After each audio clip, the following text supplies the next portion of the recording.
आप सभी का सुपर कंसेप्ट क्लासेस में स्वागत है। और आज की इस वीडियो में आप लोगों को क्लास 11th मैथमेटिक्स का very very important MCQ questions कराने वाला हूं, जो आपके एग्जाम में डायरेक्ट पूछा जाएगा। देखिए, अगर हम लोग मैथ का बात करें ना, तो मैथ में आपका बहुत सारा चैप्टर्स है। आप मैथ में तभी स्कोर कर पाओगे जब आप हर एक चैप्टर्स को पढ़ोगे, क्योंकि आप भाई देखो इतना बड़ा सिलेबस है और इंपॉर्टेंट क्वेश्चन करके साइंस स्ट्रीम में कुछ होता नहीं है। ठीक है, मैथ में तभी आप स्कोर कर पाओगे जब आपको कोई भी क्वेश्चन का जो बनाने का जो रूल है, जो कंसेप्ट है, अगर आपको आता है, जो उसका फॉर्मूला है अगर आपको आता है, तो भाई आप हर एक क्वेश्चन को बना सकते हो। इसलिए मैं बोल रहा हूं, मैं कंसेप्ट के साथ हर एक चीज को एक दिन में ही कराने का कोशिश करूंगा। आप बस क्या करना, मैं आपको जितना भी वीडियो प्रोवाइड कराऊंगा, आप हर एक वीडियो को देख लेना। मैं एक अलग से प्लेलिस्ट बना दूंगा सिर्फ और सिर्फ मैथ्स के लिए। ठीक है, उसमें जितना सारा वीडियो जाएगा, हर एक चैप्टर्स को मैं कवर करने का कोशिश करता हूं। रात भर आप पूरा रात भर पढ़ लो, शाम को लाइव लेंगे, लाइव में भी आप लोग आ जाना। देखो, अभी सबसे पहले यहां पर मैं आपको एक टॉपिक पढ़ाऊंगा जिसका नाम है स्टैटिस्टिक्स एंड प्रोबेबिलिटी। ये दो टॉपिक यहां पर एक ही वीडियो में खत्म करूंगा। किस किस टाइप्स के क्वेश्चंस आएंगे यहां पर हम लोग डिस्कस करेंगे और सब कुछ आपका खत्म हो जाएगा। तो चलो भाई देखते हैं। देखो यहां पर एक एक करके देखो।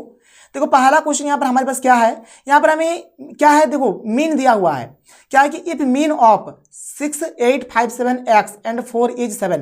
देखो यहां पर मीन दिया हुआ है, then the value of x will. देखो भाई मीन माने क्या होता है, मीन माने होता है माध्य। मीन माने क्या होता है, माध्य होता है। और आप क्लास 10 में 9 में माध्य, माध्यक, बहुलक, मीन, मीडियन, मॉड ये सब के बारे में पढ़े हो। मीन मतलब क्या होता है, माध्य होता है। तो माध्य का सिंपल सा फंडा है, माध्य का सिंपल सा फंडा है। देखो मीन का सिंपल सा फंडा है भाई, मीन यहां पर दिया हुआ है, कितना दिया हुआ है, मीन इज 7, मीन 7 दिया हुआ है। मीन माने क्या होता है, देखो यहां पर क्या क्या आपको यहां पर दिया गया है, जैसे कि 6 है तो 6 लिखो, फिर आपका 8 है, 5 है, 7 है, x है, 4 है, सबको लिख दो। 6 लिखा, फिर 8 लिखो, फिर आप 5 लिखो, फिर 7 लिखो, फिर x लिखो, फिर 4 लिखो। सबको लिख देना है, मतलब जो जो दिया रहेगा। 1 2 3 4 5 6 ठो, 1 2 3 4 5 6 ठो लिख दिया। टोटल कितना हुआ, 6 ठो है ना, टोटल 6 ठो है, तो नीचे आपको 6 देना है, नीचे आपको 6 देना है। मीन का यही फॉर्मूला होता है, मीन यानी माध्य का यही फॉर्मूला होता है कि जितना भी रहेगा सबको आपको जोड़ना है, सबको आपको जोड़ देना है, और जेट रहेगा उतना आपको नीचे लिख देना है। बात क्लियर। चलो बराबर क्या, 7, नीचे कुछ नहीं तो 1 मान लो, ऐसे बाद में भी मानने से चलेगा। चलो इधर देखो, जोड़ लो। देखो क्या, 8 से 14, 14 5 19, 19 और 7, 19 और 7 26, 26 और 4 30, तो 30 प्लस x बटा 6 बराबर कुछ नहीं तो बराबर इधर क्या, कुछ नहीं मतलब क्या, 7 यहाँ पर कुछ नहीं है, 3 यहाँ पर नीचे 1 लिख सकते हैं बट्टी करके। अब इसको सॉल्व करो, इधर इधर गुना होगा, इधर गुना होगा 1, और इसको गुना करेंगे 30 प्लस x हो जाएगा, 30 प्लस x हो जाएगा बराबर, ये हो जाएगा 7 चौके 42, 7 चौके 42। तो ये हो गया x बराबर 42 का 42 प्लस 30 है, इधर जाने से क्या होगा, -30 हो जाएगा। तो 42 में 30 जाएगा तो कितना बचेगा, 12 बचेगा। कितना बचेगा, 12। 12 है क्या, बिल्कुल है, बिल्कुल है, देख लो बन गया। अब ये जो क्वेश्चन नंबर 2 है, इसको आप खुद बना लो, खुद बना लो। देखो कहीं कहीं पर आंसर भी गलत दिया रहता है, इस सब का आंसर वगैरह मत देखो आप। ठीक है, बस आप क्या करो, हो सके आप बनाओ ना भाई, आंसर कहीं कहीं गलत रहता है, हर एक क्वेश्चन का नहीं। ठीक है, तो आप क्या करो, यहाँ पर बना लो, इसको आप बना के देखो कौन वाला आपका आंसर आ रहा है, आप खुद से यहाँ पर टिक करो। आपको आंसर देखने का जरूरत नहीं है, जो वाला आएगा आप देख लेना, बन जाएगा। ऐसे क्वेश्चन आता है, ये हो गया मीन का। आगे चलो, देखो यहाँ पर ये वाला क्वेश्चन क्या है कि if mean of 15 terms is 6, find the sum of all terms. देखो भाई बहुत ही सिंपल है। एक्चुअल में मीन में अभी हम लोगों ने क्या किया, आपको पता है मीन में हम लोगों ने क्या किया। देखो मीन में अभी हम लोगों ने क्या किया, मैंने आपको क्या बोला कि जितना भी टर्म रहेगा सबको आप जोड़ दो। यानी क्या होता है, फॉर्मूला अगर इसका देखा जाए तो सम ऑफ टर्म्स, जितना भी टर्म्स रहेगा सबको जोड़ दो, सम कर दो, और नीचे क्या होगा, जो टर्म्स रहेगा उसको गिन के लिख दो, यानी number of terms, number of terms आपका क्या होगा, नीचे हो जाएगा। मीन का फॉर्मूला हो गया सम ऑफ टर्म्स बटे नंबर ऑफ टर्म्स, ये हो जाएगा आपका मीन का फॉर्मूला। सिंपल सा कहानी है, आपको देखना है। देखो क्या है, इफ मीन ऑफ 15 टर्म्स, यहाँ पर कितने टर्म्स है, कितने टोटल टर्म्स है, तो n बराबर आपका कितना हो जाएगा, मतलब यहाँ पर देखो नंबर ऑफ टर्म्स कितने दिए हुए हैं, मतलब ऐसे लिखो ना, नंबर ऑफ टर्म्स। ठीक है, number of terms, number of terms कितने दिए हुए हैं, 15 है। नंबर ऑफ टर्म्स कितने दिए हुए हैं भाई, 15 है। ठीक है, नंबर ऑफ टर्म्स कितने दिए हुए, 15 है। और यहाँ पर बोल रहा है कि जो 15 टर्म्स है इसका मीन कितना दिया हुआ है, 6 है, तो लिख दो, मीन भी लिख दो, मीन भी लिखो, मीन बराबर 6, मीन बराबर 6, यानी मीन ऑफ 15 टर्म्स इज 6, तो मीन हो गया 6 और टोटल टर्म्स कितने हैं, तो 15 है, कोई दिक्कत नहीं है। Find the sum of all terms, यानी सम ऑफ टर्म्स यहाँ पर आपको निकालने हैं, सम ऑफ टर्म्स आपको निकालने हैं। कुछ नहीं भाई, आराम से निकालो, इस फॉर्मूला में आप पुट कर दो, इस फॉर्मूला में आप पुट कर दो, आपका आ जाएगा आंसर। कुछ नहीं करना, देखो मीन कितना है, मीन है यहाँ पे 6 लिखो बराबर सम ऑफ टर्म्स को आप लिखने रहने दो सम ऑफ टर्म्स ही, क्योंकि यही तो आपको निकालना है, सम ऑफ टर्म्स ही तो आपको निकालना है, ठीक है। नंबर ऑफ टर्म्स कितने हैं, नंबर ऑफ टर्म्स है आपके 15, तो 15 लिख दो, 15 लिख दो। यहाँ कुछ नहीं तो एक मान लो, कुछ नहीं तो एक मान लो, देखो मैं इधर बना देता हूँ, तो 1 गुना सम ऑफ टर्म्स, तो सम ऑफ टर्म्स हो जाएगा, सम ऑफ टर्म्स हो जाएगा, ठीक है, सम ऑफ टर्म्स हो गया। और देखिए अगर 15 और ये 6, तो 15 6 कितना हो जाएगा, 90 हो जाएगा, 90 इसका आंसर हो गया, 90 इसका आंसर हो गया। देखो हाँ 90 इसका आंसर, मैंने कुछ नहीं करना। देखो एक चीज़ मैं आपको बता देता हूँ, ध्यान से सुनो, ट्रिक समझ लो, ये तो बनाने का तरीका हो गया, लेकिन आप ट्रिक को भी जान लो। कभी भी अगर आपको सम ऑफ ऑल टर्म्स निकालने के लिए बोले, जहां पर आपको टर्म्स दिया रहे और मीन दिया रहे, तो भाई दोनों का गुना कर देना, आपका आंसर आ जाएगा। जैसे यहाँ पे देखो ना, यहाँ पर वही क्वेश्चन है, कुछ नहीं करना, 100 और इस 50 को गुना कर दो, आपका कितना आ जाएगा, 5000 आ जाएगा, हो गया आंसर, हो गया आंसर, कोई दिक्कत कोई प्रॉब्लम नहीं है, ठीक है। देखो अभी मैं आपको स्टैंडर्ड डेविएशन के बारे में बताऊंगा, स्टैंडर्ड डेविएशन के बारे में अभी मैं आपको बताऊंगा। तो स्टैंडर्ड डेविएशन जो होता है, इसका फॉर्मूला होता है ये वाला, फॉर्मूला को आप नोट कर लो, फॉर्मूला को अभी आप नोट करके रख लो, फॉर्मूला को नोट कर लो, या इसका फॉर्मूला होता है स्टैंडर्ड डेविएशन, जिसको हम लोग एसडी बोलते हैं। एसडी का फॉर्मूला क्या होता है, ये होता है रूट अंडर क्या होता है, n² -1 अपॉन 12, n² -1 अपॉन 12, ये होता है इसका फॉर्मूला। इसको एकदम दिल में बैठा लो भाई, अभी हम लोग इससे रिलेटेड क्वेश्चन भी करेंगे। फिर से यहाँ पे देखो एक क्वेश्चन दिया हुआ है, देखो यहाँ पर 150 टर्म्स का मीन दिया हुआ है, सम ऑफ ऑल टर्म्स निकालना है, कुछ नहीं करना, 150 और 60 को गुना कर दो, आपका 9000 आ जाएगा, हो गया आंसर। ऐसे बनाओगे, कोई दिक्कत कोई प्रॉब्लम नहीं है। आगे चलो, आगे देखो, यहाँ पर अब आप आगे आ जाओ भाई। यहाँ पर जिससे अभी मैंने मीन का जो क्वेश्चन बताया, वहीं से आपको ये सब बनाना है, वहीं से आपको बनाना है। पी का वैल्यू आप आराम से निकाल सकते हो, कैसे निकालना है शुरू में ही मैंने आपको बता दिया। अब देखो जैसे यहाँ पर मीन है कि नहीं है, देखो मीन है, मीन निकालना है। तो मीन निकालना कितना सिंपल है, कुछ नहीं करना, सबको जोड़ देना है, जोड़ दो। तो 6 और 7 13, 13 और 10 23, 23 और 12 कितना हो जाएगा, 23 क्या हो जाएगा, 6 7 13, 13 और 10 23, 23 और 12 23 25 35 35 35 हो गया इधर, 35 और 13 जोड़ो, 35 और 13 कितना हो गया, 8 4 48, 48 और 4 48 4 52, 48 4 52, 48 4 52 हो गया, और 12 8 20 हो गया, यानी टोटल कितना हो गया, यहाँ पर 2 हो गया, 5 2 7 72 हो गया, 72 हो गया। अब के टू टर्म है, तो 1 2 3 4 5 6 7 8 8 होता है, 8 लिख दो, तो 8 के 8 8 9 72, यानी 9 आंसर आ जाएगा, 9 आंसर हो गया, कोई दिक्कत नहीं है। ये तो हमने मीन निकाला भाई, क्या निकाला, मीन निकाला। अब देखो यहाँ पर एक क्वेश्चन है, जहां पर हमें मीडियन निकालने के लिए बोला गया है। मीडियन माने क्या होता है, इसका माने होता है माध्यक, इसका माने क्या होता है, माध्यक निकालना है। देखो माध्यक निकालने का 2 फॉर्मूला होता है, सम अगर रहता है तो उसके लिए अलग होता है, विषम रहता है तो उसके लिए अलग होता है। यहाँ पर क्या है, पहले इंडिकेट हुआ देख लो, 1 2 3 4 5 6 7 8 9 10 11, विषम है तो कोई प्रॉब्लम नहीं है। पहले आप इसको क्या करो, या तो इंक्रीजिंग ऑर्डर में या फिर डिक्रीजिंग ऑर्डर में इसको लिख लो। देखो सबसे पहले छोटा कौन है, यहाँ पे 3 है, फिर 3 है, चलो पहले 2 2 3 लिख लो, 2 3 हमने लिख दिया। फिर देखो कौन है, फिर 4 है, और 4 से 4 ही है और कुछ नहीं, चलो फिर क्या है, 5 है तो 5 लिख लो। फिर क्या है, 7 है तो 7 लिख लो, लिख दिया हमने। फिर क्या है आपका 9 है, तो फिर आप 9 लिख लो। फिर क्या है यहाँ पे आपका 10 है, 10 लिख लो। फिर क्या है यहाँ पे 12 है, 12 लिख लो। फिर 18 है, 18 लिख लो। फिर आपका 19 है, 19 लिख लो। फिर आपका 21 है, 21 लिख लो। अब कुछ नहीं करना है भाई, कुछ नहीं करना, सिंपल कहानी होता है। मीडियन माने क्या होता है, बीच वाला, देखो बीच वाला कौन सा है, बीच वाला कौन सा है, बीच वाला कौन सा है। देखो अगर जैसे विषम है ना, विषम में तो कोई दिक्कत नहीं है, विषम में तो कोई दिक्कत नहीं है, विषम में तो कोई दिक्कत नहीं है। जैसे बीच वाला 1 2 3 4 5, इधर देखो 5 तो ये हो गया, 1 2 3 4 5, इधर भी 5 तो हो गया, तो बीच में कौन है हमारा, 9 है। तो जो बीच में रहेगा वही आंसर, मतलब यहाँ पर 9 आंसर हो गया। बात क्लियर, बात खोपड़े में घुस गया, तो ये हो गया हमारा माध्यक, ये हो गया माध्यक। देखो माध्यक से ऐसे ही क्वेश्चन आता है। तो बहुलक अगर कभी भी निकालने के लिए आता है, बहुलक अगर निकालने के लिए आता है, जिसको हम लोग बोलेंगे मोड, इसको क्या बोलेंगे, मोड बोलेंगे। अगर बहुलक कभी भी निकालने के लिए अगर आ जाए ना, तो बहुलक माने क्या होता है कि जो टर्म सबसे अधिक बार आएगा वही बहुलक होगा। अगर यहाँ पर इसी क्वेश्चन में अगर हमें बहुलक फाइंड करना हो, तो आप देखो 3 एक ऐसा एलिमेंट है, यहाँ पे 3 एक ऐसा संख्या है, मतलब एलिमेंट है जो सबसे अधिक बार आया है। देखो 3 सबसे अधिक बार आया, क्योंकि 2 बार आया है, बाद बाकी कोई भी यहाँ पे 2 बार नहीं आया है। जिसका अगर मॉड निकालने के लिए बोलते हैं, इसका आंसर कितना हो जाता, 3 हो जाता। तो मॉड आप ऐसे निकालते, जो सबसे अधिक बार आएगा उसको क्या बोलेंगे, मॉड बोलेंगे। ये भी चीज़ क्लियर हो गया, कोई दिक्कत कोई प्रॉब्लम नहीं है, ठीक है। अब देखो माध्यक के बारे में थोड़ा सा और जानकारी ले लेना, इसे तो मैंने यहाँ पर बता ही दिया आपको, कोई दिक्कत नहीं होगा। आगे चलो, आगे देखो, आगे देखो यहाँ पर क्या निकालने बोला गया है, मीन डेविएशन। मीन डेविएशन यहाँ पर निकालने के लिए बोला गया है। एक होता है स्टैंडर्ड डेविएशन होता है, एक होता है मीन डेविएशन। मतलब एक हम लोग एमडी निकालेंगे और एक हम लोग एसडी निकालेंगे, एक हम लोग एमडी निकालेंगे, एक हम लोग एसडी निकालेंगे। बहुत ही सिंपल बात है, कोई दिक्कत नहीं है, आप आराम से निकाल सकते हो, ठीक है ना। चलो मैं आपको बताता हूँ कि आपको कैसे क्या करना है, क्या नहीं करना है, कैसे क्या करना है, क्या नहीं करना है। अब जैसे यहाँ पर क्या है, देखो जैसे यहाँ पर 10 नंबर क्वेश्चन है, क्या कि find the mean deviation of 4, 7, 8, 9, 10, 12, 13, 17। सबसे पहले क्या करो भाई, इसका मीन डेविएशन निकालने से पहले आपको मीन निकालना पड़ेगा। क्या निकालना पड़ेगा, मीन निकालना पड़ेगा। तो सबसे पहले आप मीन निकाल लो। देखो मीन को हम लोग बोलते हैं एक्स के मात्रा में बार, ऐसे बार लगा दो, इसको बोलते हैं मीन।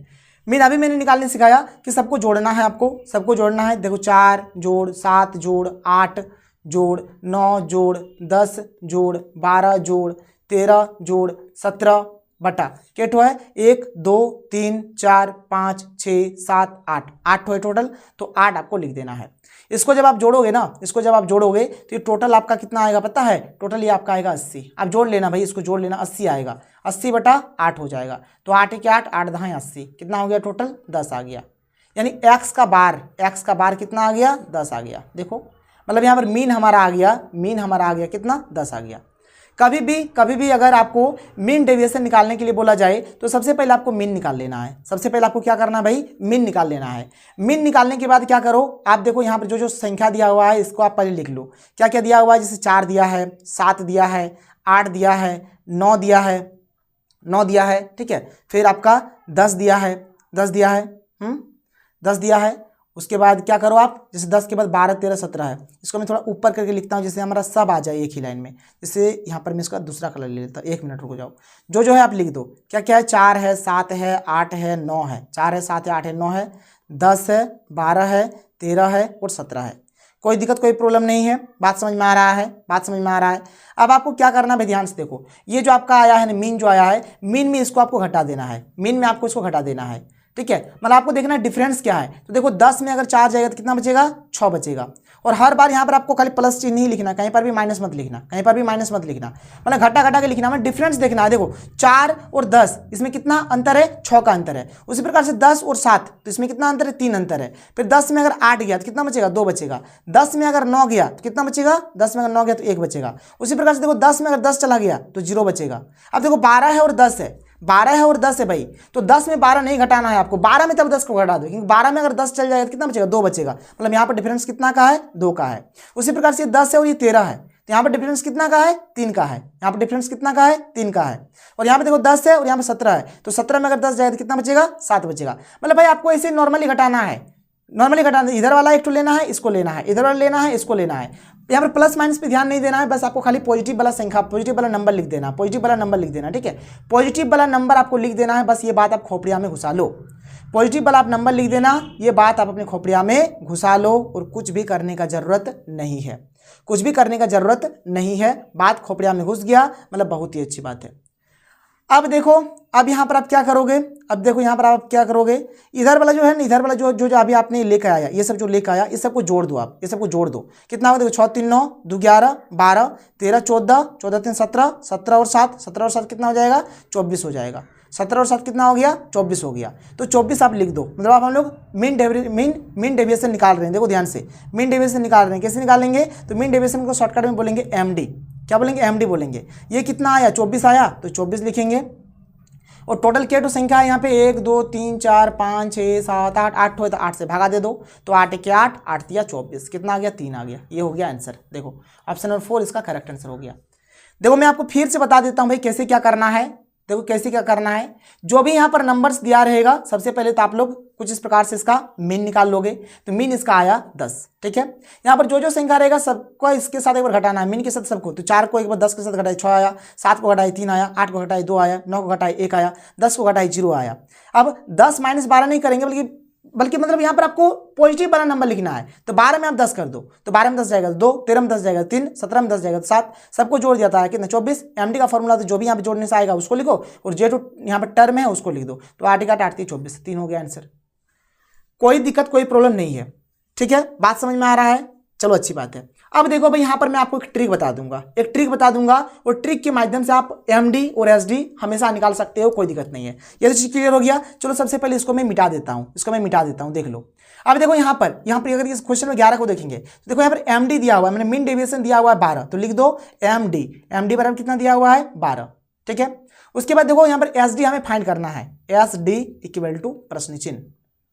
अब देखो भाई अगर एबीसीडी अगर आप एबीसीडी पढ़े हो तो एबीसीडी में क्या होता है, पहले आता है एम एन, फिर आता है O P Q R S. मतलब एबीसीडी में पहले एम आता है फिर आपका एस आता है, एबीसीडी में पहले आपका एम आता है फिर आपका एस आता है। तो पहले अगर एम आता है तो पहले आप एमडी को लिखो, पहले आप क्या करो एमडी को लिखो, बटा करके आप एसडी को लिखो, क्योंकि एबीसीडी में पहले एम आता है इसलिए पहले हमने एमडी को लिखा, बाद में एस आता है तो फिर हमने एसडी को लिखा। और यहाँ पर आप लिख दो 4/5, बस ये ट्रिक आप जान लो, क्योंकि पहले 4 आता है उसके बाद 5 आता है, पहले 4 आता है उसके बाद 5 आता है। बस ये वाला एक्चुअली में फॉर्मूला है, इस फार्मूला को आप जान लो ना, आप एमडी और एसडी के क्वेश्चंस को बना दोगे। मतलब अगर एक चीज दिया रहे दूसरा चीज निकालना हो तो आप आसानी से कर सकते हो। बात क्लियर हो गया, कोई दिक्कत नहीं है। एबीसीडी में पहले एम आता है इसलिए पहले हमने एमडी को लिखा फिर एसडी को लिखा, गिनती में पहले 4 आता है इसलिए हमने पहले 4 को लिखा फिर 5 को लिखा। अब देखो यहाँ पर आप आराम से बैठा के निकाल सकते हो, देखो कुछ नहीं करना है। एमडी का मान कितना 12 है तो 12 लिख दो, एसडी निकालना तो एसडी छोड़ दो, आप एसडी छोड़ दो। इधर देखो क्या है 4/5 हो गया, 4/5 हो गया, कोई दिक्कत कोई प्रॉब्लम नहीं है। अब देखो भाई करना क्या है, आपको क्रॉस मल्टीप्लिकेशन करना है। देखो इधर 4 गुना एसडी हो जाएगा, 4 गुना एसडी तो 4 एसडी आप लिखो, 4 एसडी हो गया। और इधर 12×5 = 60 हो गया, तो यहाँ पर 12 गुना 5 ही रहने दो ना, 12 गुना 5 ही रहने दो। तो एसडी देखो ये गुना में है तो गुना का उल्टा क्या हो जाएगा, भागा हो जाएगा। तो 12 गुना 5/4, 4 के 4 4 12, तो 3×5 कितना हो गया, 3×5 15 हो गया। एसडी का मान कितना गया 15 आ गया, ऑप्शन नंबर 1 इसका सही हो गया। कोई दिक्कत नहीं है, आप आराम से सॉल्व कर सकते हो। बस इस ट्रिक को आप याद रख लो, आप एसडी और एमडी कभी भी अगर एक चीज दिया रहे, अगर एसडी दिया रहे तो आप एमडी निकाल सकते हो, एमडी दिया रहे तो आप एसडी निकाल सकते हो। वेरी इजी, वेरी सिंपल, कोई भी दिक्कत कोई भी प्रॉब्लम नहीं है। ठीक है, चलो आगे बढ़ते हैं। आगे देख लो यहाँ पर क्या है। यहाँ पर देखो हमें एसडी निकालना है। क्या निकालना है भाई, एसडी। देखो सिंपल सा, कभी भी अगर हमें इस प्रकार से नेचुरल नंबर दिया रहे तो आप एसडी निकाल सकते हो। देखो सीरियल वाइज में है, क्या है 1 है 2 है 3 है 4 है 5 है, 1 है 2 है 3 है 4 है 5 है, कोई दिक्कत कोई प्रॉब्लम नहीं है। देखो अब यहाँ पर एन का मान कितना, 1 देखो सीरियल वाइज में है और 5 तक है। तो अभी मैंने आपको एसडी का फॉर्मूला बता दिया, एसडी का अभी मैंने आपको फॉर्मूला बता दिया, एसडी का फॉर्मूला अभी मैंने आपको क्या बता दिया। एसडी का फॉर्मूला आपका क्या होता है, ये होता है √n² - 1/12। क्या होता है, n² - 1/12। तो यहाँ पर n का मान कितना है 5, तो 5 का स्क्वायर - 1 और ये 12, तो 5 के स्क्वायर 25 में क्या तो 26। ठीक है, तो √अंडर क्या हो गया 24/12, 12 के 12 12 दूनी 24, यानी √2 कितना आ गया √2, यानी ऑप्शन नंबर 1 इसका करेक्ट आंसर हो गया। क्या हो गया, ऑप्शन नंबर 1 इसका करेक्ट आंसर हो गया। बात क्लियर हो गया, दिक्कत नहीं है। चलिए समझ में आ रहा है ना आपको, चलिए बहुत ही अच्छी बात है। तो हमारा अगला क्वेश्चन क्या है, देखो यहाँ पर हमें वेरिएंस निकालने के लिए बोला गया है। देखो वेरिएंस भी आप आसानी से निकाल सकते हो, लेकिन अगर इसका आप बनाने जाओगे तो बहुत लंबा चौड़ा बनेगा। बस अभी आप नॉर्मली इसको याद कर लो कि अगर 10 नेचुरल नंबर्स का अगर हमें फर्स्ट 10 नेचुरल नंबर्स का अगर हमें वेरिएंस निकालना हो तो इसका जो आंसर हो जाएगा 33/4 होगा। देखो बना तो आप सकते हो, लेकिन बहुत ही लंबा चौड़ा भागेगा। वेरिएंस का जो बनाने का जो तरीका होता है, जैसे अभी मैंने आपको मीन डेविएशन बताया ना, यानी सबसे पहले क्या करना पड़ेगा, देखो मैं आपको समझा देता हूँ। सबसे पहले तो आपको मीन निकालना पड़ेगा। मीन निकालने के बाद मैं क्या बोल रहा था भाई, किस प्रकार से हम लोगों ने करा था, जैसे जो टर्म रहेगा, जैसे यहाँ पर फर्स्ट 10 नेचुरल नंबर का निकालना, पहले 1 2 3 4 5 6 7 8 9 10। ठीक है, फिर एक बार मीन को इसके साथ घटा के लिखना है, एक बार मीन को इसके साथ घटा के लिखना है, एक बार मीन को इसके साथ घटा के लिखना है, सारा लिखना है आपको, सारा लिखना है घटा के। ठीक है, सारा घटा के लिखना है। और घटाने के साथ साथ आपको क्या करना है, जो भी घटा के लिखने के बाद यहाँ पर आप चाहो तो घटा के लिख देना, फिर उसका स्क्वायर कर देना, फिर उसका स्क्वायर कर देना, फिर उसका स्क्वायर कर देना, फिर उसका स्क्वायर कर देना, फिर उसका स्क्वायर कर देना। और जो भी आएगा वैल्यू जो भी आएगा ना उसको जोड़ना है। जोड़ने के बाद क्या करना है, जो यहाँ पर केटो है 10 है ना, तो फिर उसको 10 से भागा दे देना है, जो भी आएगा उसको 10 से भागा दे देना है। बस ऐसे बनाएगा, ऐसे बनेगा आपका, ये आपका क्या है वेरिएंस। तो ज़्यादा माइंड इस पर मत लगाओ, ठीक है, कोई दिक्कत नहीं है। बात समझ, ऐसे तो समझा दिया मैंने कि ऐसे आपको बनाने हैं, तो ऐसे आप बना लेना। ऐसे आप बना लेना, कोई प्रॉब्लम नहीं होगा। कर अभी इसको याद कर लो, इसका ऑप्शन नंबर 1 सही होगा। आगे चलो, अब हम लोग कुछ प्रोबेबिलिटी का क्वेश्चंस देख लेते हैं। देखो कहीं पर भी अगर इम्पॉसिबल इवेंट हो जो कभी होगा ही नहीं तो उसका प्रोबेबिलिटी हमेशा 0 होता है। जो श्योर इवेंट है उसका प्रोबेबिलिटी क्या होगा, 1 होगा। ये जो हमारा प्रोबेबिलिटी होता है ना, जो प्रोबेबिलिटी होता है ये हमेशा क्या होना चाहिए, ये हमेशा 0 से बड़ा होना चाहिए और 1 से छोटा होना चाहिए। इस बात को खोपड़िया में घुसा लो। ये जो प्रोबेबिलिटी है ये हमेशा 0 से बड़ा होना चाहिए और 1 से छोटा होना चाहिए। बस इस बात को ध्यान देना, कभी भी प्रोबेबिलिटी हमारा 1 से बड़ा नहीं होगा। 1 से बड़ा नहीं होगा, या तो 1 होगा या फिर 1 से छोटा होगा। बात क्लियर, समझ में आ रहा है? चलो इसको भी आप लोग नोट कर लेना। आगे चलो, आगे देखो, यहाँ पर देखो, जैसे यहाँ पर हमें एक इवेंट दिया हुआ है जैसे ए का, वो कितना है, जैसे 2/11 है। जैसे मान के चलो हम लोग इसको मान लेते हैं पीई बराबर कितना दिया गया, 2/11। और यहाँ पर हमें नॉट ए, एक्चुअली में चाहो तो आप यहाँ पर पी ए भी लिख सकते हो, उसके लिए दिक्कत नहीं है, ए भी लिख सकते हो। तो पी ए हमें ये दिया हुआ है और यहाँ पर पी ए हमें 2/11 दिया है और हमें पी नॉट ए निकालना है। नॉट ए का ही होता है, मतलब इसे इसका हम सिंबल होता है, या फिर आप इसे पी ए के पार में से डैश भी दे सकते हो। इसका फॉर्मूला हो जाएगा 1 माइनस, देखो जैसे पी ए नॉट निकालना है तो 1 माइनस पी ए हो जाएगा, 1 माइनस पी ए हो जाएगा, फॉर्मूला होता है। तो 1 माइनस पी ए कितना, 2/11 है। यहाँ पर कुछ नहीं देख मान लो, तो ये हो गया 11, 11 माइनस 2 यानी हो गया 9/11, 9/11 आ गया। ऑप्शन नंबर 3 इसका सही हो गया। ऐसे आपको बनाने हैं और आप बना लोगे आराम से, कोई दिक्कत नहीं है। आगे चलो, इस टाइप में अगर क्वेश्चन आता है भाई तो इसका एक फॉर्मूला है, बस आप फॉर्मूला याद रखो, आप क्वेश्चंस बना लोगे। फॉर्मूला याद रखो, क्वेश्चंस बना लोगे। देखो फॉर्मूला क्या होता है formula P A union B. P A union B बराबर होता है P of A plus P of B minus P of A intersection B. ये होता है हमारा फॉर्मूला। बस जो भी देगा उसको आप बैठा दो, जो नहीं देगा उसको आप निकाल दो। चलो इधर देखो, हमें यहाँ पे निकालना है पी ए यूनियन बी, मतलब यही वाला निकालना है। चलो जो निकालने देगा उसको रहने दो। पी ऑफ ए कितना है, 2/3 है, लिख दो। पी ऑफ बी कितना है, 4/9 है, लिख दो, 4/9 लिख दिया। Minus P of A intersection B कितना है, 14/45, 14/45 लिख दो। तो 3 और 45 का एलसीएम कितना होगा, 45 होगा। 3 का पढ़ा 45, 3 15 3 45, तो 15 दूनी 30 हो जाएगा। 9 का पढ़ा 5 5 चौके 20 हो जाएगा। 45 के 45 तो एक बार 1 गुना 14 हो जाएगा। तो 30 और 20 कितना हो जाएगा, 30 और 20 हो जाएगा हमारा 50, 50 माइनस 14/45। 50 में अगर 14 घटा देंगे तो कितना बचेगा, 50 में अगर 14 घटा देते हैं तो कितना बच जाएगा, ये देखो 50 में अगर 14 घटा दें तो ये हो जाएगा 10 में 4 गया तो 6, ये हो गया 4, 4 में गया तो 3, 36, ये हो गया 36, ये हो गया 45। 9 का बड़ा कट रहा 9 चौके 36 और 9 5 45, तो आ गया कितना 4/5। 4/5 इसका आंसर हो जाएगा, ऑप्शन नंबर 3 इसका करेक्ट आंसर हो जाएगा। कोई दिक्कत कोई प्रॉब्लम नहीं है, ठीक है। तो इसके बाद देखो फिर से हमारे यहाँ पर और एक क्वेश्चन है, आप देख सकते हो यहाँ पे। तो वही पी ए नॉट हमें निकालना है। तो पी ए नॉट का फॉर्मूला अभी मैंने आपको बता दिया और यही क्वेश्चन हमने डिस्कस भी किया है। अभी यही क्वेश्चन डिस्कस किया हमने, इसका फॉर्मूला हो जाएगा 1 माइनस पी ऑफ ए। तो 1 माइनस 2/11। बस सॉल्व करो और बना लो, सॉल्व करो और बना लो, तो ये आपका बन जाएगा। कोई दिक्कत कोई प्रॉब्लम नहीं होगा, इसको आप बना लोगे। तो देखो यहाँ पर हमारा स्टैटिक्स और प्रोबेबिलिटी खत्म हो जाता है। स्टैटिक्स और प्रोबेबिलिटी हमारा मतलब स्टैटिक्स और प्रोबेबिलिटी से ऐसे ही क्वेश्चन आएगा और आप आराम से बना लोगे, ठीक है। तो चलो ये हमारा आज का वीडियो था, हम लोग मिलते हैं अगले वीडियो में। थैंक यू, जय हिंद।